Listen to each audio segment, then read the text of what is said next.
Hello, this is Abhishek Garg here, and I welcome you to yet another feature from the CapitalNet TV. In the next few minutes, we will try and decode the evolution of media tech industry. We are in conversation with Mr. Don Anderson, who has 1.5 decade of work experience in many Fortune 500 media technology companies like CNN, ESPN Star Sports, and YouTube. Currently, Don is the founder of Kaddadle, where he is focused on building the next generation family brands, creators, and communities. Some of the other roles he plays include being an advisor to ACT Media Ventures and co-founder and board member of Asia VR Association. How do you see the metaverse shaping? I mean, that's a topic everybody wants to understand better in the recent times. How do you see all this leading to evolution of a metaverse, very different from what it is today? So let's break it down a little bit here. Digital goods and services sales. So 91% of game industry revenue in 2020 was digital. It hit close to 130 billion last year. And in terms of digital goods overall, there's projections, this is from Statista, suggesting that over 2.1 billion people globally will buy goods and services online in 2021. So that's a phenomenal, the growth is there, right? Across all areas. Then you've got things like NFTs, non-fungible tokens. That space is exceeded $10 billion in transaction value in Q3 of this year alone. And that's from DAP Radar, which tracks data on crypto applications. So you have a lot of growth occurring behind the scenes in this particular space of immersion. Then the platforms. Let's take a look at just what they're doing. So as mentioned in earlier this year, Q2, during the earnings call, Zuckerberg and many of his other team, his senior leadership team, mentioned Metaverse 20 times. And they've announced that they're committed to hiring 10,000 workers in the EU over the next 5 years to develop a new computing platform to enable the Metaverse. And then there's Tencent, biggest gaming entity in the world, without question. They've been actively building its own metaverse through acquisitions, investments over the years by some of the biggest players in the gaming space. You've got Riot Games, Epic, Supercell, Ubisoft, Activision, Roblox. Plus, they've been investing in the likes of Discord, Reddit, payment platform Stripe. They've got investments in e-commerce, Flipkart in India, event mobility providers, and the largest ed tech in India, Baidu. So they've got their hands in everything. So they are really building out quite the diversified meta universe, metascape, if you like. Then there's Microsoft. They've got HoloLens, which they announced and acquired, I should say, years ago. Their bigger phenomenon really is the Game Pass for Xbox and PC subscriptions. They own Mojang, which is Minecraft. They bought Bethesda Games, known for Fallout and Elder Scrolls.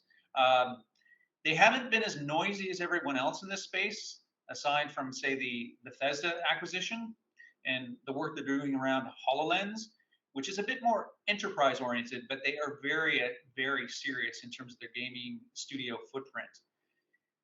Next up, everybody's waiting to see what Apple does. They obviously have music, on-demand video, hardware, mobile covered.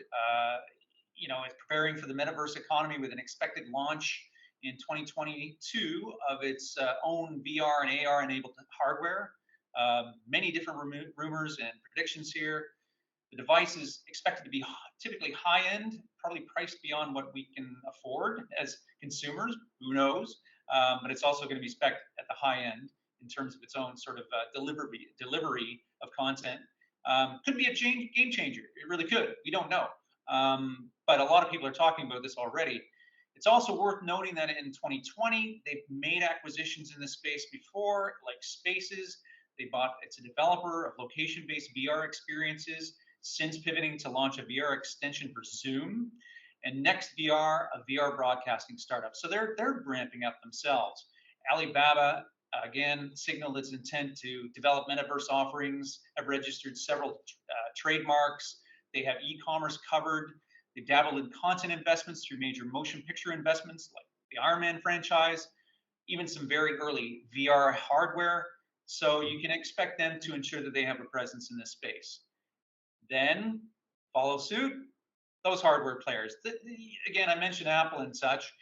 HTC, they introduced its Flow device recently. It's a very slimmed down VR experience, likely more suitable for meditation, content viewing experiences, rather than what we've come to expect out of more heavy on the head tech like their own Vive Gear and Facebook's Oculus Quest.